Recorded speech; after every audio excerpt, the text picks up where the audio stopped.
అందరికీ నమస్కారం.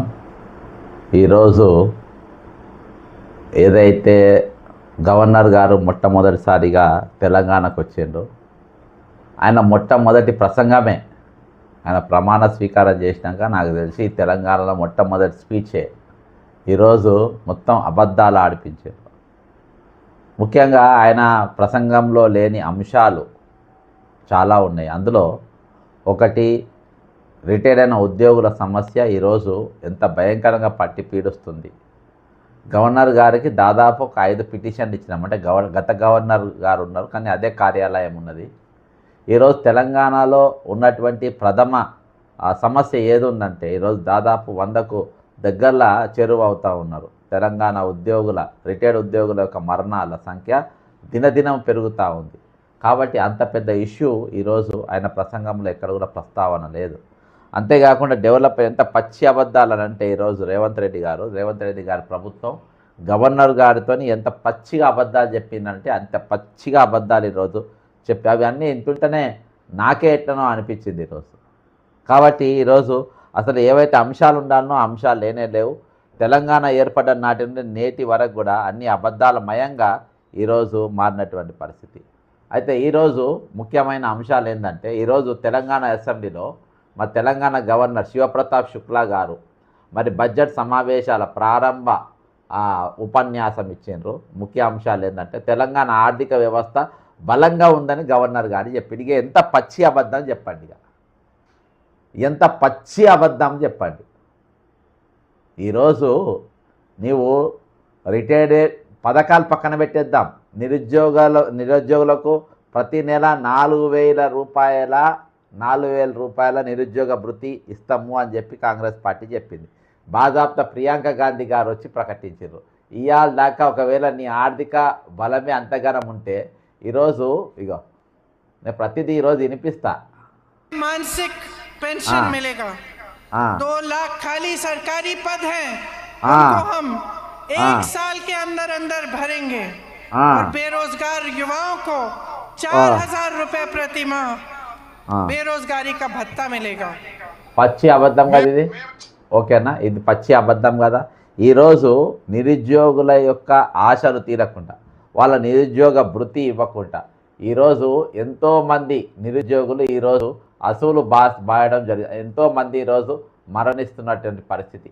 కాబట్టి ఈరోజు మీరు ఆర్థిక వ్యవస్థ చాలా బలంగా ఉన్నది అని చెప్పి మీరు అబద్ధాలు చెప్పుకుంటున్నారంటే ఇంతకంటే దౌర్భాగ్యం ఇంకేమైనా ఉందా?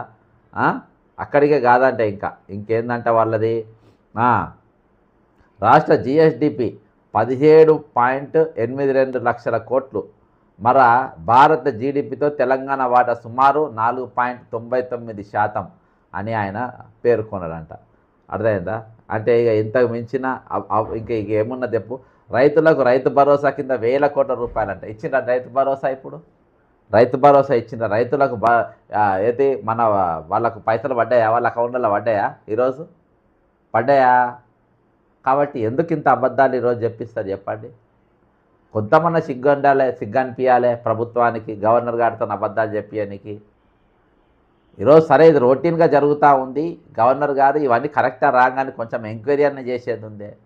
చేయకుండా పచ్చి అబద్ధాలు చెప్పుకుంటూ పోతూ ఉంటారు. రైతు భరోసా రూపాయలు పంపిణీ చేసినట్టు తెలిపారు. రైతు రుణమాఫీ, ఫామ్ లోన్ వేవర్ కూడా అమలు చేస్తున్నామని చెప్పారు. సామాజిక ఇవన్నీ ఎట్లున్నాయంటే ఇక కనబడతా ఉన్నాయి. అర్థమైందా?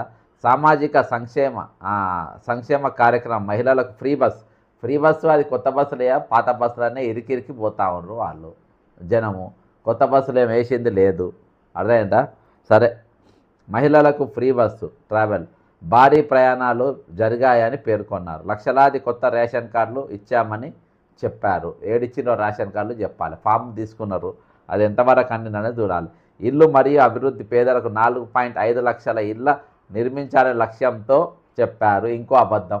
ఈరోజు ఇండ్లు నిర్మాణం కాదు, ఇండ్లు కూలగొట్టే పని మీద ఉన్నారు.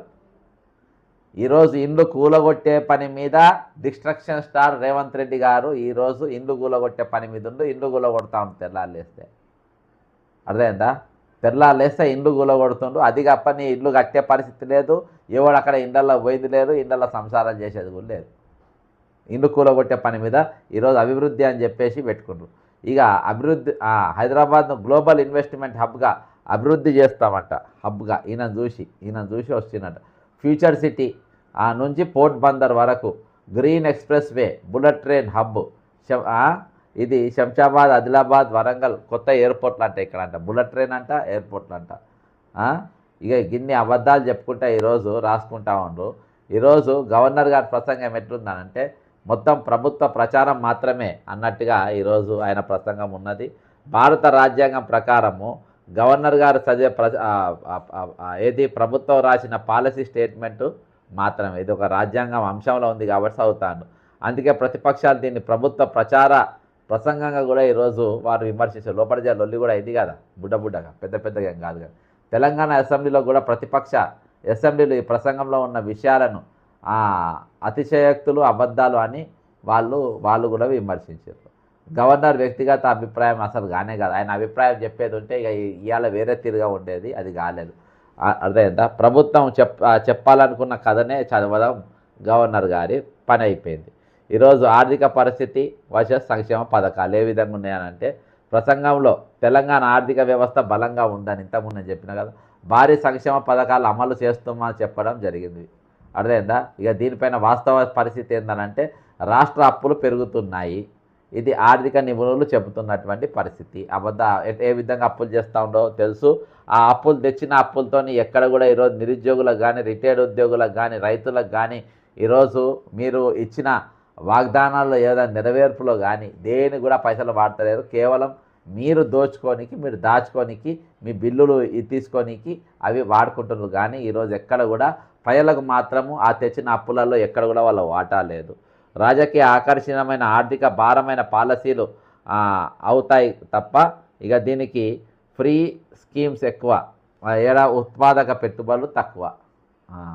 ఇక అభివృద్ధి ప్రాజెక్టులు ప్రకటనలు ఎక్కువ, అమలు తక్కువ. ప్రసంగాల్లో సాధారణంగా కొత్త ఎయిర్పోర్ట్లు, మెగా ఎక్స్ప్రెస్ వేలు, ఫ్యూచర్ సిటీ లాంటి ప్రాజెక్టులు ప్రకటిస్తారు.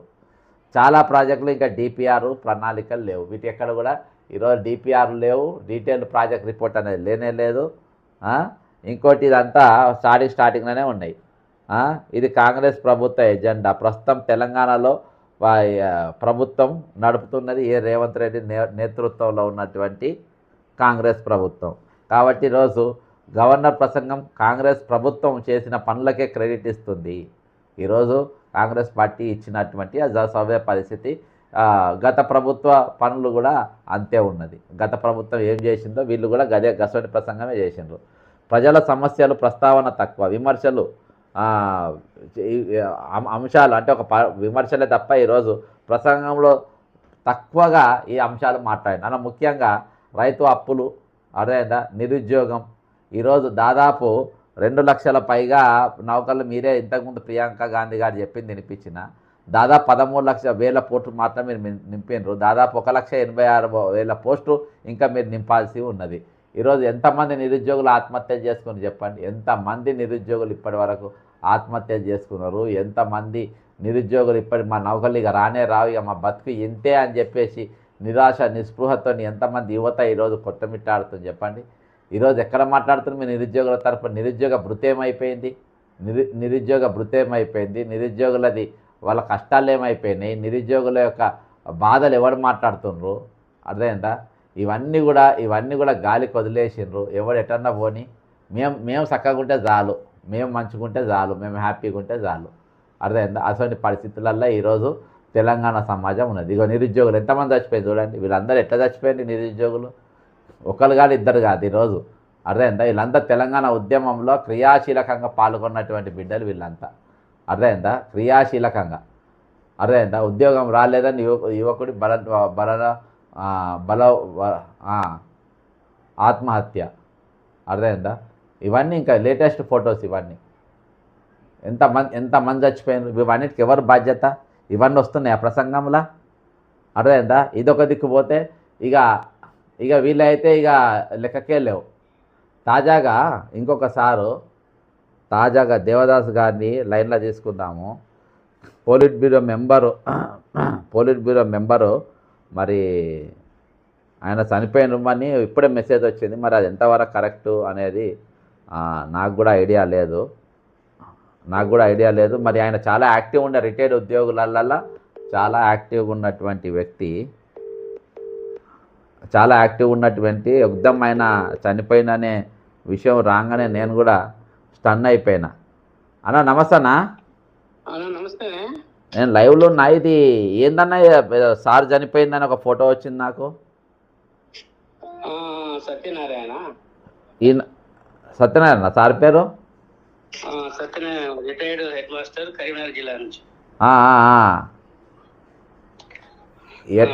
ఎట్లా ఇప్పుడు ఈ ఫోటో వచ్చింది ఇదేనా? ఈసారిదేనా? అద్దాలు పెట్టుకొని ఉన్నాడు. కరీంనగర్ పట్టణంలో మరో రిటైర్డ్ ఉపాధ్యాయుని మరణం, ఇదేనా? తన పెన్షన్ బకాయిల కోసం అద్దాలతో వచ్చింది ఒక ఫోటో. మరి స్టీరింగ్ కమిటీ సభ్యులు, అన్ని జిల్లాల నేతలు, అన్ని ఫోటో వచ్చింది. మరి ఇది ఫోటో అద్దాలది ఆయనే పెట్టింది కానీ అది అద్దాలది కాదు. అట్టనా? అద్దాల ఫోటో కాదు. ఇప్పుడు ఎవరు చనిపోయినరు? సత్యనారాయణ. సత్యనారాయణ పేరు పెట్టలేదు. ఏమని పెట్టిండ్రంటే కరీంనగర్ పట్టణంలో మరొక రిటైర్డ్ ఉపాధ్యాయుని ప్రాణం. ఆయన పెట్టిండు, వేరే అతను పెట్టిండు కానీ రవీందర్ రావు అనే అతను పెట్టిండు. ఆయన ఫోటో పెట్టుకొని పెట్టిండా? ఫోటో పెట్టుకున్నాడు కానీ సత్యనారాయణ అనేటువంటి అద్దాలు లేకుండా ఉన్నట్టు మన గ్రూపులలో ఉన్నది. Okay okay. సత్యనారాయణ రావు, భాగ్యనగర్, కరీంనగర్ వాస్తవ్యులు, హెడ్ మాస్టర్, గ్రేడ్ 2 పనిచేసి 31/8/2024 పదవి విరమణ చేసి 16/3/2026 రోజున మధ్యాహ్నం గుండెపోటుతో పరమపరించాడని బాధ తప్ప హృదయంతో తెలుపుతూ. ఎప్పుడు ఇవాళ మరణించిందా? ఇవాళ నిన్న ఇవాళ 16. ఇవాళ మధ్యాహ్నం. Okay okay okay. అదే రవిదాస్ నాతో ఫోన్లో మాట్లాడతాడు. అరే ఈయన ఫోటో పెట్టి ఈ మ్యాటర్ వచ్చిందని నేను షాక్ అయిపోయినా. రవీందర్ రావు ఆయన కాదు, మెసేజ్ పెట్టింది కానీ చనిపోయింది మాత్రం సత్యనారాయణ. ఓకే. ఇప్పటికి ఎంతమంది అయినట్టన్నా నంబర్ ఉందా ఏమన్నారా? దాదాపు 80 మంది చనిపోయింది. 80 అయిపోయింది. 80 మొన్ననే అయిపోయింది. ఈయనతో 82, నేను 81. అంటే మామూలుగా మనం పేపర్ల గ్రూపులలో వచ్చే మెసేజ్ ఆధారంగా చేసుకుని మనం ఆ ఫిగర్ చెప్తున్నాము. మనకు తెలిసినప్పటి నుంచి. అంతకుముందు మొన్నటికి 81 అయింది. Okay okay. ఇవాళ 82 ఈసారిది. నేను నంబర్ చేస్తా కదా అన్నగారు. మామూలుగా మనకి ఏంటంటే మేము ఉద్యోగం చేసిన దగ్గర నుంచే ఈ లెక్కలు పెడుతున్నాం కానీ అంతకుముందు చనిపోయిన వాళ్ళ వివరాలు మనకు తెలియదు అట్లా, అందుకని. ఓకే ఓకే సరే అన్న, థ్యాంక్స్. ఇది సత్యనారాయణ సార్ ఇవాళ మధ్యాహ్నం అసెంబ్లీ నడుస్తూ ఉంటే ఇంతకుముందు రవీందర్ సార్ గారు పెట్టిండ్రు. రవీందర్ గారు ఈరోజు రవీందర్ రావు గారు పెట్టింది ఏంటంటే ఈ సారు, మిత్రులారా, కరీంనగర్ పట్టణంలో మరొక రిటైర్డ్ ఉపాధ్యాయుని ప్రాణం. తన పెన్షన్ బకాయిల కోసం ఎదురు చూస్తూ అవి వస్తే బ్రతుకుతానని ఆశిస్తూ ఎదురు చూస్తూ అనంత వాయువులో కలిసిపోయినాడు. అదే సత్యనారాయణ సారే. అయితే ఈరోజు వరకు మనతో కలిసి ప్రయాణం చేసిన మన మిత్రుని మరణానికి రెస్ట్ ఇన్ పీస్, స్వర్గ లోక ప్రాప్తిరస్తు, శ్రద్ధాంజలి అని ఒక మెసేజ్ పెట్టి ఊరుకుందామా? అసెంబ్లీ బడ్జెట్ సమావేశాలు జరుగుతున్న ఈ వేళ ప్రత్యేకంగా పాల్గొని నివాళులు అర్పించి ఈ మరణం చిట్ట చివరి మరణం అయ్యేలా ప్రత్యక్ష పోరాటానికి దిగి ముందుకు వెళుదామా? స్టీరింగ్ కమిటీ సభ్యులు, అన్ని జిల్లాల నేతలు, అందరు మిత్రులు స్పందిస్తారని ఆశిస్తున్నానని రవీంద్రరావు గారు, మరి ఫోటోలు ఉన్న ఇది రవీంద్రరావు గారు ఆయన పెట్టిండు. అయితే ఆ మరణించిన సార్ పేరు సత్యనారాయణ గారు. ఇయాల్టికి దాదాపు 82 మంది ఇయాల్టి మధ్యాహ్నానికి మరణించిన వారి సంఖ్య టోటల్గా 82 మంది. కానీ ఇవాళ గవర్నర్ గారి ప్రసంగంలో ఎక్కడ కూడా రిటైర్ వాళ్ళ ఉద్యోగుల గురించి కానీ ఎక్కడ కూడా లేదు. పైపెచ్చు ఈరోజు ఆర్థికంగా చాలా బలంగా ఉన్న తెలంగాణ, బ్రహ్మాండమైన పైసలు ఉన్నాయి అని చెప్పేసి వాళ్ళు చెప్పుకునేటువంటి పరిస్థితి, రాష్ట్ర ఆర్థిక పరిస్థితి బ్రహ్మాండంగా ఉన్నది అని చెప్పుకుంటాను. కానీ ఈరోజు ఎక్కడ కూడా ఇవేడ కూడా కనబడని పరిస్థితి, ఎక్కడ కూడా ఏం లేనటువంటి పరిస్థితి మనకు స్పష్టంగా కనబడుతుంది. ఈరోజు తెలంగాణ జరుగుతుంది ఏంటంటే, ఒకటి రిటైర్డ్ ఉద్యోగుల మరణాలు ఒక దిక్కు జరుగుతూ ఉన్నాయి, ఈరోజు నిరుద్యోగుల ఆత్మహత్యలు జరుగుతూ ఉన్నాయి. ఇంకో దిక్కు ఈరోజు రైతులు అప్పులతోని కురుకపోతూ ఉండరు. ఈరోజు ఉద్యోగుల భర్తీ అనేది లేనే లేదు. ఇక హౌసింగ్ సమస్యలు ఎట్లా నడుస్తున్నాయో చూస్తున్నాము. ఒక దిక్కు హైదరాబాద్ కూల్చివేతలు, ఇక అదొక పెద్ద యజ్ఞం లెక్క నడుస్తూ ఉంది. నిన్న జ్యోతిరెడ్డి గారిది కూడా మనం చూసినాం, వాళ్ళ ఊరి పోయి ఎట్లా గులగొట్టినో. మేడ్చల్ మల్కాజ్గిరి జిల్లా అదే మండలంలో, మేడ్చల్ మండలంలో ఏ విధంగా ఆమె ఇల్లు గులగొట్టిన అనేది కూడా నిన్న దినాన చూపించినటువంటి పరిస్థితి. అంతేకాకుండా ఈరోజు గవర్నర్ గారి ప్రసంగం, ప్రజల ప్రస్తావన, ప్రజల సమస్యలు అసలు లేనే లేవు, దాని గురించి ప్రస్తావన లేదు, కానీ అమలు లేదు. ప్రజల కష్టాలపై కాకుండా రాజకీయ ప్రచారంపై ఎక్కువ దృష్టి పెట్టినట్టుగానే ఆయన ప్రసంగంలో ఈరోజు మనకు కనబడ్డ పరిస్థితి. కాబట్టి మీరు కోరుకుంటే ఈరోజు మన ఇష్యూస్ ఇంకా మళ్ళీ మాట్లాడే అవకాశాలు ఉంటాయి. అది ఎప్పుడైతే ప్రజలతోని సంబంధాలు ఉంటే ప్రజలను కలిసే ప్రయత్నం చేస్తారో ఖచ్చితంగా ఆ రోజున వాళ్ళకు ఉంటుంది. ఈరోజు మన కేటీఆర్ గారు కూడా ఈరోజు వీళ్ళ బకాయిలు వీళ్ళ వెంటనే చెల్లించాలని చెప్పేసి ఒక మీడియా ఇంటర్వ్యూలో కూడా మాట్లాడినారు. రిటైర్డ్ ఎంప్లాయీస్ కనీసం బెనిఫిట్స్ ఇవ్వలేని దుస్థితిలో ఈ రాష్ట్ర ప్రభుత్వం ఇవాళ రాష్ట్రం ఉన్నది అంటే దానికి కారణం ఖచ్చితంగా ఫైనాన్షియల్ మిస్మేనేజ్మెంట్. తెలంగాణను ఒక ఏటీఎం గా మార్చి ఏఐసిసికి సమర్పించుకునే దాని మీద ఉన్న శ్రద్ధ ఈ రాష్ట్రంలోని పేదల మీద లేదు అనేది తప్పకుండా రాష్ట్రంలోని ప్రతి పేదవాడి తరఫున ఈ ప్రభుత్వాన్ని నిలదీస్తాం. మరి ఈ శాసనసభలో శాసన మండలిలో తప్పకుండా ప్రజల తరఫున పోరాటం తెలియజేస్తూ మొత్తానికి ఈరోజు మొన్న బీజేపీ మాట్లాడింది, హరీష్ రావు గారు మాట్లాడినరు, ఇలా కేటీఆర్ గారు కూడా మాట్లాడినరు. ఖచ్చితంగా ఈసారి అసెంబ్లీలో మాత్రం ఒక పెద్ద లడాయే అవుతుంది. రిటైర్మెంట్ ఉద్యోగుల బెనిఫిట్స్ కోసం ఒక యుద్ధమే అవుతుందని చెప్పి నేను ఖచ్చితంగా ఆశిస్తూ ఉన్నా. ఇంకొక అంశం, ఈరోజు ప్రియాంక గాంధీ గారు బాజాప్తా నేను ఇంతకుముందు వినిపించిన, ఇంతకుముందు మనోడు కూడా ఏటీఎం అని చెప్తా ఉన్నాడు కేటీఆర్ గారు. ఈరోజు